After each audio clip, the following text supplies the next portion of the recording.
How do we overcome the fear of responsibility as entrepreneurs so that we may level up our businesses with a lot more ease and simplicity? Well, depending on where you are in your business, the fear of responsibility might look different, but it always has the same root cause. For example, if you're a beginner entrepreneur, the fear of responsibility might look like, oh my God, what if I get more clients? Or what if I land this big client and they're not happy with my products or services?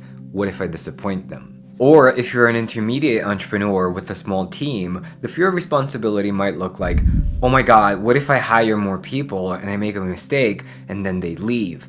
What if I disappoint them? Or if you're an advanced entrepreneur with a large team, the fear of responsibility might look like, oh my God, what if I make a mistake and it costs me or my business partners hundreds of thousands or millions of dollars? What if I disappoint them? I think you can already see the pattern. This is ultimately the fear of being judged by other people. Maybe you grew up with parents that were very critical of you and didn't really know how to teach you to have a healthy relationship with responsibility. Or maybe you've made some mistakes in the past and it led to some type of emotional conflict and losing something important to you or someone important to you. Or maybe you did something really well when you took responsibility and unfortunately it resulted in somebody close to you feeling less than you, leading again to emotional conflict. When we choose to avoid responsibility, it is literally because deep down we think that we're going to lose something or someone, and we're not going to be able to deal with that loss. For example, many entrepreneurs believe that by accepting more responsibility, they will actually have less time to spend with their families, that they will have to sacrifice their well-being, their peace of mind, that they're going to become exhausted and overworked, or even by becoming more successful, they believe that they will lose important people in their life, secretly trying to avoid the, oh, so you're a big shot now. But these are all consequences of how you feel about yourself deep down. The fear of not being good enough makes you avoid responsibility because you don't believe you can handle it. Lack of trust in yourself and lack of trust in other people makes you play small and not hire exceptional people that you could share the responsibilities with. The fear of disappointing people makes you stay in your comfort zone and not experiment with new things that could grow your business. The fear of conflict makes you become a bit of a people pleaser and not set high standards for your clients, your team, and your partners, because you believe that if you ask people to show up as their best selves, that they're just gonna get up and leave. Or maybe you just believe that it all depends on you and your work, and you end up micromanaging your team instead of letting them do the jobs that you hired them to do. You also might be dealing with perfectionism, and if one of your team members doesn't do the job perfectly, you feel like they betrayed your trust. And that ultimately leads to less delegation, more work on your side, more stress, and overwhelm. For example, one of my clients went from selling $3,000 services to closing $18,000 deals, was afraid to take on bigger clients because he believed that his team couldn't handle it. But after diving deep with him, we actually uncovered that he was afraid to set high standards for his team because he believed that they would just leave. So we worked on his self-esteem, on him feeling good enough as a leader. We worked on his perfectionism, on being okay with making mistakes,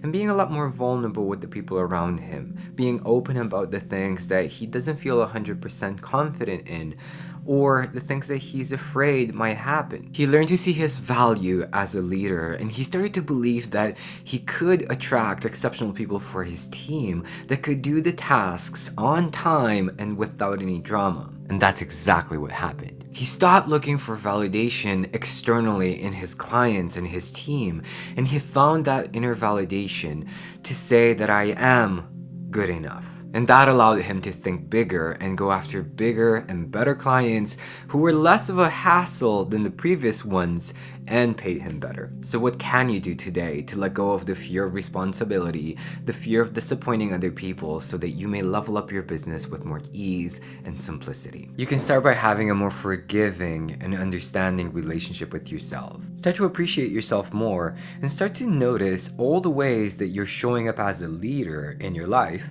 even though for now you might just be leading yourself. Start to give yourself the validation that you might be seeking externally, and that will give you the confidence to know that you can handle more responsibility and that you have the ability to share that responsibility with your team in an empowering way that gets them to show up as their best selves. Embrace the idea that no matter what you choose, either playing big or small, you're still going to disappoint some people around you.